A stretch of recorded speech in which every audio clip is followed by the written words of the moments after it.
మనం ఇల్లు కట్టాం. ఇల్లు కట్టడానికి ఏ పరికరాన్నైనా చెక్కబడని దాన్ని ఉపయోగించారా? అదేదైనా కావచ్చు, ఇటుకే కావచ్చు, చెక్కే కావచ్చు, వుడ్డే కావచ్చు, ప్లంబింగే కావచ్చు, ఏదైనా సరే మన ఇంట్లో అమర్చబడాలి అనంటే ఖచ్చితంగా అది గట్టిగా చెక్కబడాలి. దేవునికి స్తోత్రం, హల్లెలూయా. కొన్ని ఇటుక రాళ్ళు ఎలా ఉంటాయి అంటే ఒక పక్కన నల్లగా బాగా ఎక్కువ కాలిపోయి ఉంటాయి. వాటిని ఏదో అంటారు, పిడుసు కట్టిన రాళ్ళు సంథింగ్ ఏమంటారు చెప్పాలి మీరే. సిట్లం రాళ్ళు. ఆ సిట్లం రాళ్ళని టాపీ మేస్త్రి గారు పగలగొట్టడం. ఎందుకు? పగలవు. వాటిని ఎక్కడ పెడతారో తెలుసా? పక్కన పడేస్తారు. అందమైన ప్లేస్లో చక్కగా వాటిని కట్టడానికి ఉపయోగించరు. ఎందుకంటే ఆ రాయిని పెట్టామంటే ఈ సమతూకం అంతా కూడా తేడా వచ్చేస్తుంది. కాబట్టి ఆ రాయిని ఎక్కడ పడేస్తారంటే పక్కన పడేస్తారు. చూద్దాం లేరా, ఆ ఫ్లోరింగ్ లేదన్నా లోపల పడేసి కుమ్మేసి దాని మీద సిమెంట్ రాసేసి దానికి ఉపయోగిద్దాం, అది పక్కన పడే, దీన్నే పగలలేదు, చెక్కబడటానికి ఇష్టపడట్లేతే పక్కన పడే అని అంటారు. దాన్ని ఉపయోగించరు. అలాగే పరలోకంలో కూడా మనం ఫిట్ అవ్వాలంటే ఈ భూమి మీద దేవుడు మనకు ఏర్పాటు చేసిన ఫ్యాక్టరీలో, ఏ ఫ్యాక్టరీ అది? సంఘం అనేటటువంటి ఫ్యాక్టరీలో మనం ఏమవ్వాలయ్యా అంటే చెక్కబడాలి.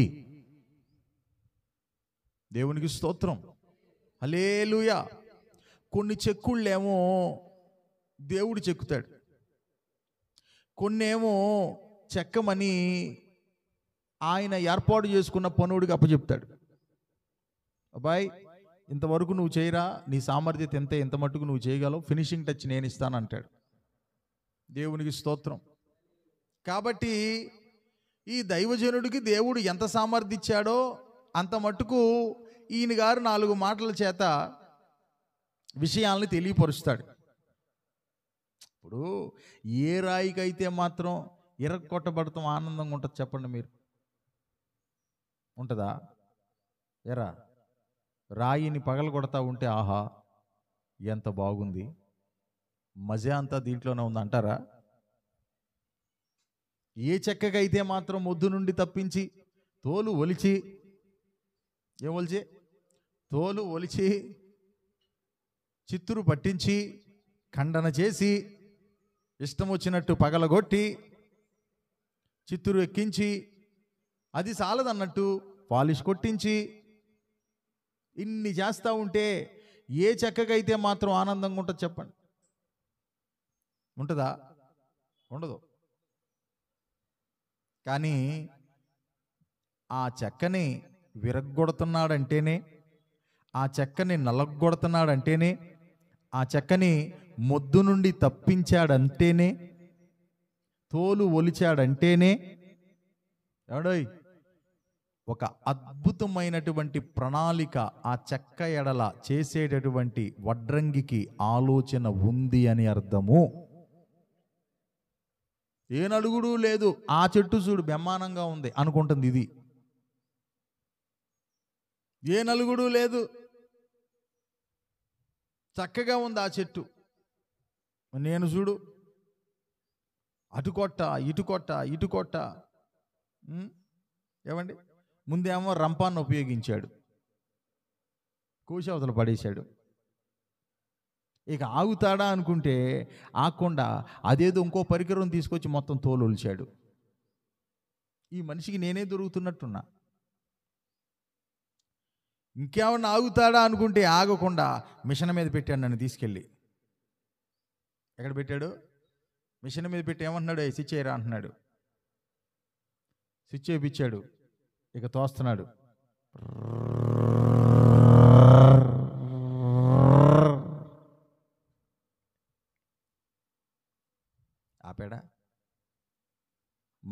లాగి మళ్ళీ తిప్పాడు.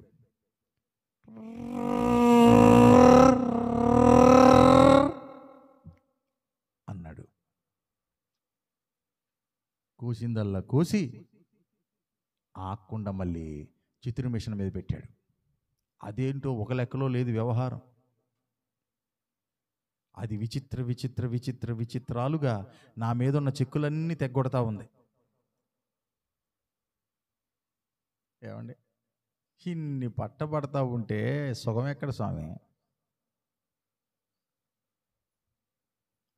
ఇంత చేసి చక్కగా నీట్గా దాన్ని చేసి ఆ వడ్రంగి ఎక్కడ పెట్టాడయ్య అంటే చక్కగా ద్వారం దగ్గర దాన్ని పెట్టాడు. దేవునికి స్తోత్రం. ద్వారం దగ్గర పెట్టాడు దాన్ని. ఇక ద్వారం దగ్గర పెట్టిన తర్వాత అప్పుడు ఉంది దాని కళ. వచ్చేవాళ్ళు పోయేవాళ్ళు, వెళ్ళేవాళ్ళు వచ్చేవాళ్ళు దాన్ని చూడా దాన్ని పొగడా. అబ్బా, ఎక్కడ తెచ్చారు సార్ దీన్ని? ఎంత కొన్నారు సార్? ఎవరండి ఆ వడ్రంగి? ఎక్కడ వేయించారండి? అద్భుతంగా ఉందండి అసలు ఇది అని చెప్పి ఒక్కొక్కరు ఆ యొక్క పనితనాన్ని బట్టి దాన్ని పొగుడుతూ ఉంటే ఇక అది అప్పుడు అనుకుంటుంది ఏమనంటే, ఓహో, నాకు ఇన్ని కష్టాలు కలుగు చేసింది చెప్పండి ఇందుకోసమేనా? అది ఇంత నన్ను మిషన్ మీదకి ఎక్కించింది, ఇంత నన్ను ఇబ్బందులు పాలు చేసింది, ఇంత నా కష్టాన్ని కనీసం నా కన్నీళ్లను కూడా చూడకుండా మిషన్ ఎక్కించాడండి నన్ను. ఇంత నన్ను భయంకరమైనటువంటి శోధనలోనికి తీసుకెళ్ళిపోయింది ఎందుకు అనంటే చెప్పండి, ఇంత ద్వారం దగ్గర పెట్టడానికా? దేవునికి స్తోత్రం. అరే, వచ్చినోళ్ళు పోయేవాళ్ళు మొత్తం అందరూ దాని గురించే మాట్లాడుతున్నారయ్యే. ఎంత అద్భుతంగా చెక్కించావయ్యా, ఎంత అద్భుతంగా ఉందయ్యా, ఇది ఎంత అద్భుతంగా ఉందయ్యా. అప్పుడు ఇది అనుకుంటుంది, ఇందుకోసమా నా యజమాని అంతగా నన్ను నలగొట్టాడు? ఇందుకోసమా నా యజమాని అంతగా రంపాలకు అప్పచెప్పాడు, చిత్రు మిషన్లకు అప్పచెప్పాడు, పాలిష్ మిషన్లకు అప్పచెప్పాడు? ఇన్ని మిషన్లకు అప్పచెప్తా ఉంటే ఆ బాధ తట్టుకోలేక నా బతుకు చెడ అనిపించింది నాకు. నా బాధ తట్టుకోలేక నాది ఒక బతికేనా చిచ్చి, ఇన్ని కష్టాలు ఇన్ని ఇబ్బందులు లోకంలో ఉన్నాయన్నీ నాకే వచ్చినట్టు ఉన్నాయని చెప్పి అనిపించింది అప్పుడు. కానీ ఇప్పుడు అర్థమైంది, ఎంత విలువైన ప్రదేశంలో దేవుడు నన్ను పెట్టిన తరువాత. దేవునికి స్తోత్రం, హల్లెలూయా. నేను అదే చెప్తున్నా ప్రియ దేవుని బిడ్డలారా, ఈ భూమి మీద దేవుడు నిన్ను విరగగొట్టడం అనే కార్యక్రమంలోనికి పెట్టాడు అని అంటే అది ఏ విషయంలోనైనా కావచ్చు. అది ఆత్మీయ విషయంలో కావచ్చు, ఆరోగ్య విషయంలో కావచ్చు, ఆర్థిక విషయంలో కావచ్చు, మానసిక విషయంలో కావచ్చు. కొంత ఈ శరీరము శ్రమల పాలు గుండా నడుస్తూ ఉన్నటువంటి సమయంలో ఏదో నా జీవితం వింత సంభవించినట్లుంది, నా బ్రతుకు ఏంటి అసలు అని చెప్పి నువ్వు అసలు కంగారు పడాల్సిన అవసరమే లేదు. ఎందుకనంటే ఆ పక్కనే ఉన్నటువంటి చెట్టుని వదిలేశాడంట. ఈ చెట్టును పట్టుకుని దీన్ని మొద్దు నుండి వేరు చేసి తీసుకొచ్చాడు మిషన్ మీదకి. అప్పుడు ఈ చెట్టు అనుకుంది, దాన్ని వదిలేశాడు, నేనే దొరికాను ఈయనకి అని చెప్పి ఇది అనుకుంది.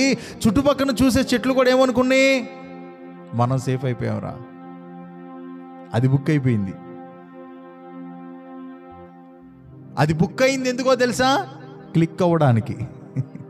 దేవునికి స్తోత్రం, హల్లెలూయా. అప్పుడు దాకా ఇది కూడా అదే అనుకుంది, ఏంటంటే నన్నే పట్టుకున్నాడు రా నాయన, వాటినే వదిలేశాడు, రంపంతో కోసి వదలలేదు నాయన, మిషన్ మీద పెట్టాడయ్యా. ఒక మిషనా ఒక లోకమా నాయన, చిత్రు మిషన్ అయ్యా, పాలిష్ మిషన్ అయ్యా నాయన, మామూలుగా లేదు నాయన. అవి పట్టిస్తూ ఉంటే నా ప్రాణం అల్లల్లో ఆడిపోతూ ఉంటే అయిపోయింది నా బ్రతుకు అనిపిస్తుంది నాయన. హలో, ఎంత నిన్ను చిత్తుర్లు పెడుతూ నడిపిస్తున్నాడంటే నిన్నొక విలువైన పనిముట్టిగా నా తండ్రి చెయ్యబోతున్నాడు.